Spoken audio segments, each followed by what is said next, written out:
서울시에서 추진하고 압구정의 4개구역이 참여 중인 신통기획은 그 위상과 정체성이 모호한데요. 이 서울도시기본계획이 서울시에서는 가장 상위에 있는 도시계획입니다. 2040 서울플랜이라 불리는 것이죠. 그리고 밑으로 도시기본계획 중에 몇 가지가 있는데, 압구정은 처음엔 이 정비계획에 따르게 되어 있었는데요. 전임 박원순 시장 시절에 이것이 지구단위 계획으로 전환하겠다는 발표가 있은 후로 압구정은 이 지구단위 계획을 따르게 되어 있습니다. 이 두 가지에 의해 압구정 재건축의 성질을 규정할 수 있는 것인데, 여기에 신통기획이 끼어든 것입니다. 이 신통기획은 공무원 스타일이 아닙니다. 정해진 가이드라인에 심사를 하던 공무원들이 창의력과 협상력을 발휘해야 하는 상황이 된 거죠. 안 하던 일을 하니 잘 될 리가 없습니다. 이것이 위로 끼어들면서 이런저런 기준이 생기다 보니 아래쪽에 있는 지구단위 계획의 성질이 애매해졌는데요. 지난 4월에 있었던 신통기획에 대한 설명회 이후 보도 내용을 보면 그 내용의 일단을 짐작할 수 있습니다.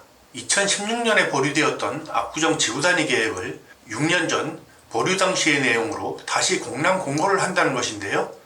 그럴 수밖에 없는 게, 지구단위 계획은 이름에서도 알 수 있듯이 지구단위로 가질 수 있는 용적률과 높이를 일률적으로 정하는 것인데, 이번 신통기획은 지구단위 계획을 발표를 하되 신통기획이 우선한다는 내용의 부기가 들어가는 매뉴얼에서 벗어난 형태를 보이고 있습니다.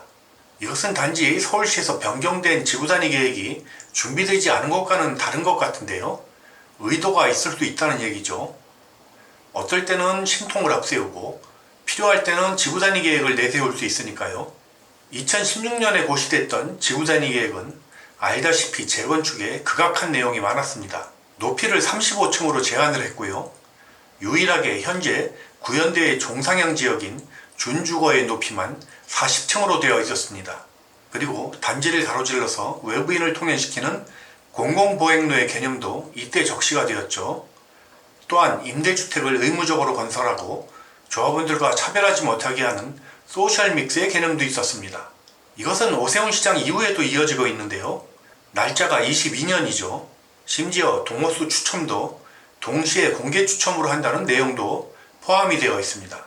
최고 층수를 35층이라 했지만 사선 제한이나 스카이라인을 거론하며 실제 단지 내 평균 층수는 25층에 불과했는데요. 비슷한 시기에 부산에서는 101층짜리 LCT가 지어졌고요. 2013년에 착공해서 19년에 준공이 되었죠.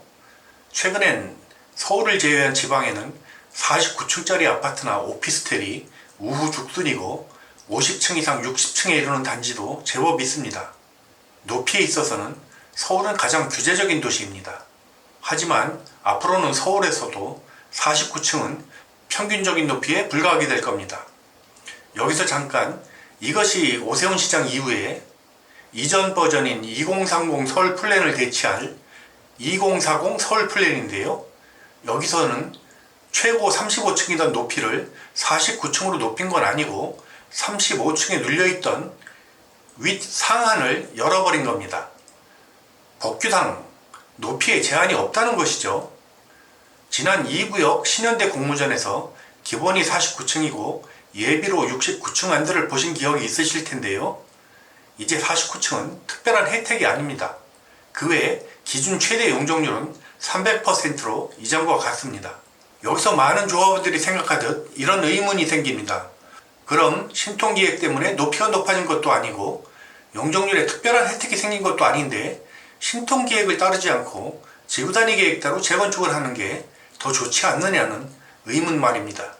서울시는 여기에 대해서 암묵적으로 신통을 앞세움으로써 일반 재건축이 제대로 진행되지 않을 것임을 암시하고 있고요. 한편으로는 신통으로 했을 때 일반 재건축과 차별화시킬 무엇인가가 필요했겠죠. 서울시로서도 신통을 앞세웠는데 그로 인한 당근이 너무 작다면 많은 단지들이 신통을 철회할 테니까요. 압구정은 오세훈 시장의 표밭이었습니다. 그런데 주민들이 바라던 지구단위 계획을 그냥 둘 수는 없어서 상위 계획으로 층고 제한을 풀었는데, 그러고 보니 시장의 업적과 바라는 세대수 증가를 유인할 동력이 부족해진 거죠. 그래서 용적률 이슈가 수면 위로 올라온 것이 아닐까 싶습니다. 이번 상구역 공모전 사태는 편법에 가까운 방식으로 지구단위 계획을 무력화시키고 서울시의 의지대로 이끌려 하면서 자초한 측면이 있다고 생각하는데요. 오세훈 시장은 이후에도 혁신 디자인 이슈로 다시 최대 용적률의 20%를 더할 수 있다는 언급을 하면서 논란을 자초했습니다. 상구역의 모습을 다시 보면 보행교와 덕계공원 그리고 공공보행로가 가장 큰 이슈인데 조합원들이 보기에 퍼준 것에 비해 얻은 게 너무 없다는 반응이 많습니다. 하나씩 이슈를 짚어보겠습니다. 가장 큰 것이 이 한강보행교인데 이렇게 생각을 해봤습니다. 압구정의 기부 체납은 10%인데요. 재건축은 기본적으로 기존보다 용적률이 무조건 올라가야 합니다. 기부 체납이 10%면 예전대로 하면 상구역의 땅은 10%가 줄어든다는 얘기입니다. 기부 체납하고 그대로 용적률 증가 없이 재건축하면 면적이 10%씩 줄어들어야 하니까요. 면적이 줄어든 상태에서 용적률이 20%는 증가해야 기존의 용적률과 같은 수준이 됩니다. 압구정의 기본 용적률은 230%인데 20%가 늘어난 250%는 되어야 현 상태를 유지하는 것밖에는 안 되는 거죠. 그럼 기본 용적률을 250%로 보고 나머지 용적률을 50% 증가시키고 높이를 70여 층으로 늘리는 대가가 눈에 보이는 결과인데요. 한강보행교와 덕계공원 그리고 공공보행로입니다. 한 가지씩 짚어보죠. 이 한강보행교는 기부 체납 중 일부일 텐데요. 땅을 줄이는 대신에 현금으로 납부하는 기부 체납의 용처가 이 보행교라면 이해가 갈 듯도 합니다. 땅으로 주는 것보다야 100번 낫죠.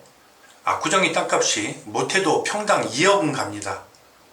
두 번째, 이 덕계공원 역시 상당한 돈이 들긴 하지만 이곳에 외부인들이 무시로 출입만 하지 않는다면 상당한 녹지 공간과 설계에 풍미를 더할 수 있습니다. 세 번째, 이 공공보행로의 이미지 컷을 보았을 때 단지 내부와 상관없는 지하로 이어진 보행로는 보행교와 더불어 피치 못할 상황이 아닐까 싶습니다. 상구역에서의 신통기획은 패키지 딜 형태로 진행되었을 텐데요. 부정적인 것과 긍정적인 것을 하나씩 따지기보다 한꺼번에 협의가 있었을 거라는 겁니다. 세세한 교섭 내용을 외부인이나 조합원, 개개인이 모두 알기는 어렵습니다. 다만 인허가관청인 서울시를 상대로 대등한 입장이 아닌 조합에서도 최선을 다해 교섭을 했겠죠. 그 외에 수많은 숨은 그림들이 있는데요. 서울시가 상구역에 불이익을 줄 수 있는 101가지 방법들도 있죠. 가령 실사용 면적에 들어갈 수 있는 발코니 면적만 해도 서울시의 재량이 많이 작용을 합니다. 허용하고 안 하고의 차이가 매우 크죠. 따라서 모든 협의가 끝나고 충분한 설명을 들은 후에 종합적으로 결정을 하시면 되지 않을까 싶습니다. 15일 총회에서 우여곡절 끝에 히림이 선정이 되었는데 마지막 PT에서 승기를 잡은 것 같네요. 표 차이도 이 정도면 많이 난 편이고요. 논란은 있겠지만 정해진 후에는 단합만 있을 뿐입니다. 그동안 노심초사하셨을 조합 지도부와 조합원들에게 위로의 말씀을 전하면서 액땜한 걸로 치고 앞으로는 승승장구하셨으면 좋겠습니다. 축하드립니다.